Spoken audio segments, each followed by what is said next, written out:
Planck sabiti. Nədir Planck sabiti? Planck sabiti enerjinin davamlı yox, paket-paket, kvant-kvant hallarda göndərilməsini göstərən bir fizika sabitidir.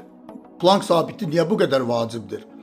Planck sabiti deyir ki, enerji davamlı olaraq axmır. Hissə-hissə, kvantlar şəklində ötürülür.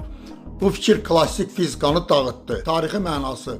Bu anlayışı ilk dəfə Max Planck 1900-cü ildə irəli sürdü. O vaxta qədər hamı enerjinin fasiləsiz olaraq axdığını düşünürdü. Planck dedi, xeyr, təbiət pillələrlə işləyir və bu fikir atom fizikasını, kvant mexanikasını, müasir texnologiyaları, lazer, yarımkeçirici, kompüter, telefonu mümkün etdi. Fizikada Planck sabiti nəyi müəyyən edir? Planck sabiti iki aləm arasında bir növ sərhəddir. Makro dünya, klassik fizika, bizim anladığımız fizika, mikro dünya, kvant aləmi, yəni atomların, elektronların, fotonların işlədiyi dünya. Planck sabitinin titrəyişlərlə əlaqəsi. Deməli, tezlik dəyişirsə, enerji də dəyişir. Planck sabiti bu əlaqəni qanuna bağlayan körpüdür. Sanki kvant deyir. Hər titrəşimin bir enerji haqqı var. Planck sabiti bizə bunu pıçıldayır. Hər şey ölçülüdür, hər şey mərhələlidir, sıraçlar belə qanun çərçivəsindədir.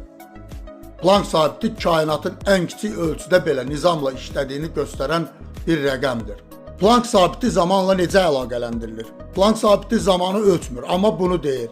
Bu prosesdə nə qədər qısa zaman varsa, o qədər böyük enerji, qeyri-müəyyənliyi yaranır. Bu da məşhur kvant əlaqəsinə gətirib çıxardır.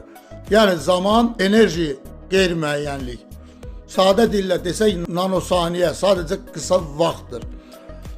Planck zamanı kainatın ən xırda tıkı demək olar. Planck sabiti enerjinin kvanta verildiyini deyən qanunun açarıdır.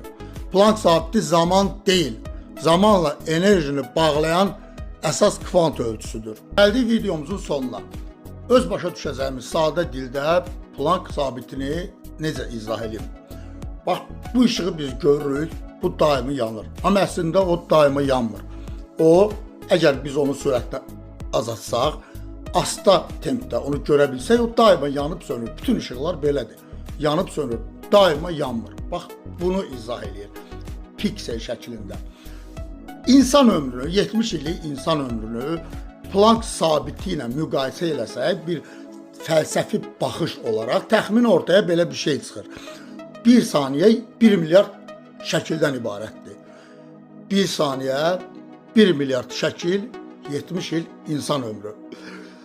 Və bu, bilirsiniz, burada məsələ ondadır ki, 1 milyard şəkil var, amma biz onların çoxunu xatırlamırıq. Ömrümüz isə bir saniyə kimi keçib gedir. Hər an bir şəkildir. Hər nəfəs bir kadrdır. 1 milyard kadrdan ibarət bir ömrü yaşayırsan, amma onu əksəriyyətin yadda saxlamırsan. Məsələ həyatın qısalığında deyil, məsələ diqqətin olmamasındadır. Çünki bizim yaşadığımız həyatı diqqət etmədən yaşayırıq. Sanki xəbərimiz yoxdur, o anlar necə gəlib keçir. Həyat qısa deyil, diqqətimiz dağınıqdır. Biz yaşadığımız həyatı anlarıyla, dəqiqələri ilə xatırlamamamızın səbəbi diqqətimizin olmamasıdır. Biz avtopilotda yaşayırıq, həyat isə sürətlə axıb gedir. Diqqəti həyatımıza yönəltmirik, yaşayışımıza yönəltmirik. Bax, ona görə də bizim o şəkillər, o kadrlar yadımızda qalmır. Oyanmaq, kadr seçmək deyil. Sadəcə yaşadığın həyatda o kadrlara baxmağın deməkdir. Onları müşahidə etməyin deməkdir. Bax, oyanmaq budur. Aydınlanmaq budur. Sadəcə axıb gedən həyata diqqət edirsən, baxırsan. 70 il, 1 milyard şəkil, bəs sən hansını xatırlayırsan? Bu günə qədər yaşadığın həyatı şəkillər kimi dağıtsan ətrafa, neçə şəkil xatırlayırsan? Uğurlar.